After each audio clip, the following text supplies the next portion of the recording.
የኑሮ ውድነት እንዴት ነው? ኢትዮጵያ ላይ መኖር እንችላለን ወይ? ያኖራል ወይ ብላችሁ የምትጠይቁ ብዙ እህቶች አላችሁ ማለት ነው።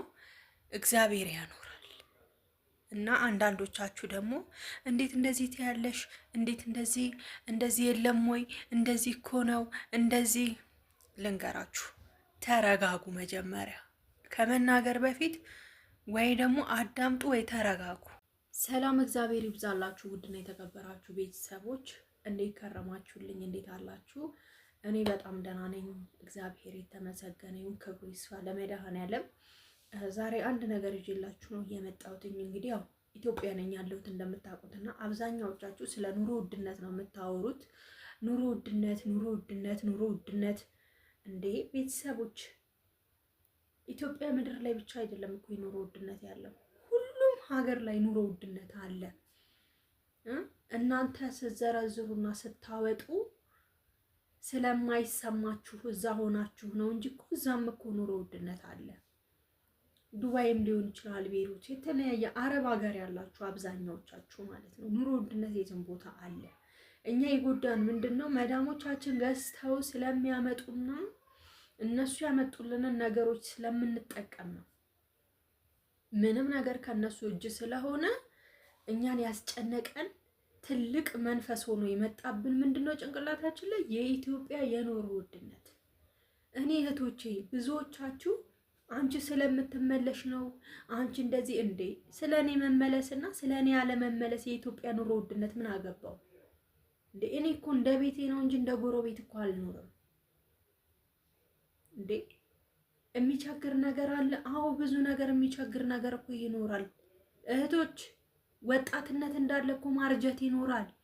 አስቡ፣ ቆም ብላችሁ ጭንቅላታችሁን አሰሩ። ኢትዮጵያ ውስጥ ኑሮ ከዚህ በላይ እየጨመረ ነው እንጂ የሚሄደው እየቀነሰ ይሄዳል ብላችሁ እንዳታስቡ ማለት ነው። በቃ እየጨመረ ነው ያለው ሁሉም ነገር ከእለት እለት ተመስገን በሉ። እንዴ ስደትን ብቻ እንደ አማራጭ አድርጋችሁ እዛ ቅርቅር ብላችሁ አትቅሩ። ኑ እዩ። በቃ ትዳር መያዝ ካልፈለጋችሁ፣ ኑሮ መኖር ካልፈለጋችሁ መጥቶ ማየት እኮ ነው። ሰው እኮ እንዳቅሙ ይኖራል እህቶቼ። እንዴ ምን ነው የሰው ሽንት ቤት ሁሌ ከሰው ኩሽና እኮ እንዴ እልፍ ሲሉ እልፍ ይገኛል ይባላል። አንቺስ እንደዚህ ነው። አንቺ የኔን ህይወት እናንተ አትኖሩትም፣ የእናንተን ህይወት እኔ አልኖርም። የእናንተ በረከት የእናንተ ነው፣ የኔ በረከት የኔ ነው ማለት ነው እንዴ። እና ካዲያ ቸግሮኛል ብዬ ልምጣ? እርዱኝ፣ አግዙኝ። እንዲህ ነው የኑሮ እኔ ማማረር አልፈልግም። እኔ ሁላችሁ የኑሮ ውድነት ችግር፣ ረሃብ፣ ጥማት ዛሬ አይደለም የማውቀው። ከልጅነቴ ስላደግኩበት ምንም መስሎ አይታየኝም። ቤተሰብ ራስ ላይ ሄጄ መቀመጥ እችል ነበረ። እኔ ቤተሰቦቼ ልንገራችሁ ያላቸው ቤተሰቦች ናቸው፣ ግን ራሴ በራሴ መወጣት ስላለብኝ ነው ዛሬ እዚህ ጋር ሊያቆመኝ የቻለው። ጎበዝ ሆኜ ድሮ የቤተሰብ ንብረት የቤተሰብ እንደዚህ በልቼ እንዴ ንፍት ብዬ ጠግቤ ማደር እችላለሁ። እግዚአብሔር ይመስገን። ማንም እኮ አካባቢውና የሀገሩ እኮ መኖር እኮ ይችላል። ግን ማወቅ አለባችሁ እንዴ እናንተ ችግርን ወቁ እንጂ ተጋፈጡ። እስከ መቼ ድረስ ነው የሰው በረድ ድስት ስንፈቀፍቅ የምንኖረው እንዴ? እኔ እሺ ልመለስ ወደ መጣሁበት እድሜ ልኬን እዛ ነው እንደምኖረው። እኔ የምመለስበትን ታውቃላችሁ? ለምን እንደምመለስ ታውቃላችሁ? ኑሮ ስለተወደደ በቃ ግዴታ ኢትዮጵያ።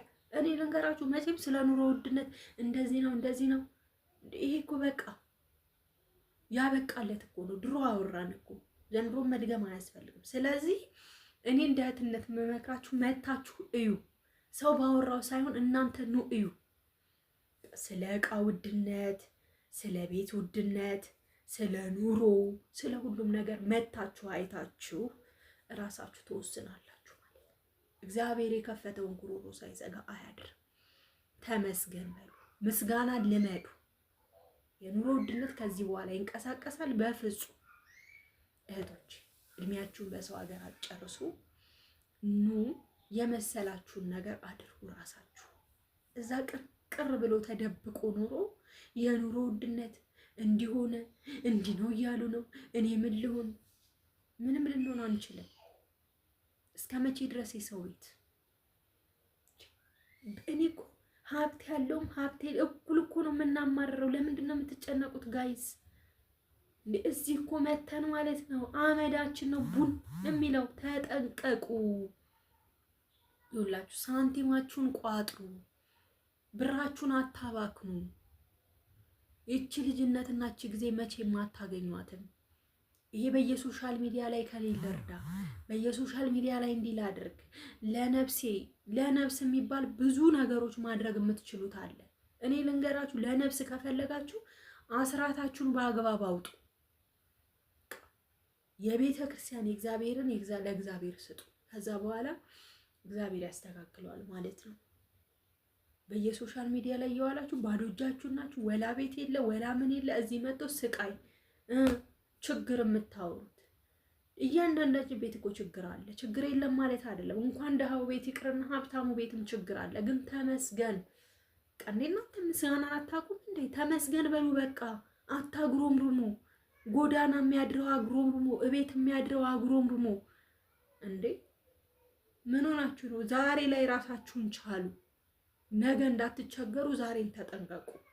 በቃ እኔ የምላችሁ ነገር ይሄንን ነው ላችሁ ቤተሰቦቼ። እኔ የምላችሁ ነገር ቢኖር ምንድነው? ተጠንቀቁ። ዛሬ ላይ ወጣትነታችሁን ጊዜ በአግባብ ተጠቀሙ። የልጅነት ጊዜያችሁ እንዳያልፍ።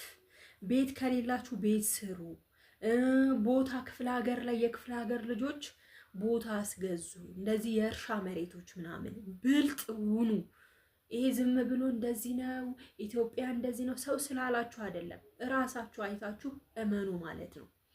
እነሱ እየኖሩ አይደል እንዴ? እኔ እየኖርኩኝ፣ እኔ ልንገራችሁ በራሴ እኔ እየኖርኩኝ በቀን 3 4 እየበላው ቡናዬን እየገለበጥኩ እንዴ ምንድነው? እሺ እናንተ ምንድነው ችግር ባወራላችሁ የሚጠቅማችሁ? እየወለዱ እየሳሙ አይናቸውን በአይናቸው እያዩ እየኖሩ እንዲህ ነው። እኛ ብር አንደኛ ነገርኛ ሀገር ውስጥ ሊያስቀምጠን ያልቻለው የብር ሱስ ነው። ይሄ ብዙ ብር መቁጠር ለምደን እዚህ ጋር 2,000 ብር 3,000 ብር ለኛ ምናችንም ናት። እንደዛ አትበሉ። ሰው ባለው ነው የሚኖረው። እኔ 2,000 ብር ተከፋይ ሆኜ ሰላም እንቅልፍ ተኝቼ የራሴ ቤት ኖሮኝ ተመስገን እያልኩኝ ከነርኩኝ አምላክ ሆይ ተመስገን። 30,000 ብሩ 40,000 ብሩ ይቅርብኝ እንዴ። የህሊና ሰላም ይበልጣል። እና ደግሞ እኔ በዚህ አጋጣሚ ልላችሁ የምፈልገው ልጆች ያላችሁ እህቶቼ እባካችሁ ልጆቻችሁን በስነ ስርዓት እንደ ድህነታችሁ ሆናችሁ አሳድጉ።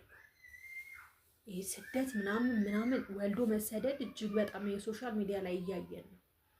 አንዷ እህታችን እንደውም ማነች ዱባይ ሄዳ የተመለሰችው ሹሃይዳ የምትለው እውነት በጣም ነው ያሳዘነች። አያችሁ አባቴን ነው እንጂ አንቺን አልወድሽም። ምክንያቱም እሷ ብር ነው እንጂ የምትሰጠው ፍቅር የልጁ ፍቅር አላገኘም። የእናት ፍቅር አግኝቶ እንዲኖር ልጆቻችሁ ለራሳችሁ አሳድጉ። ተቸግራችሁም ቢሆን ተጠባችሁም ቢሆን ራሳችሁ አሳድጉ ማለት ነው። ስትሰሩ ደግሞ የሰው አትመልከቱ። ስለ ራሳችሁ ነው እንጂ ስለ ሰው አታውሩ። እሺ ስለ ራሳችሁ ነገሮች ነው እንጂ የሰውን እያየ ማንም የሚያድግ የለም። ስለ ራሳችሁ ብቻ አጥኑ ማለት ነው። በተቻለ መጠን ልጆቻችሁን በእጃችሁ አሳድጋችሁ ከአባትና ከእናት እጅ ልጅ ባይለይ ጥሩ ነው ማለት ነው። ከሌላ ሚዲያ ላይ ሰምቻለሁ እናቱን እንዴት ሲያደርጋት እንደነበረ፣ ሶሻል ሚዲያ ላይ እንዴት ሲያሸማቅቃት እንደነበረ ልጅ አያችኋል።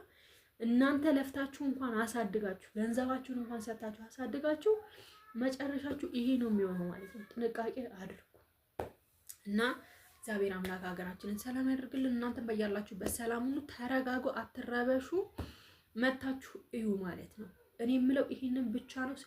ስለ ችግር አታውሩብኝ። ቻው። ምን ነው እናቴ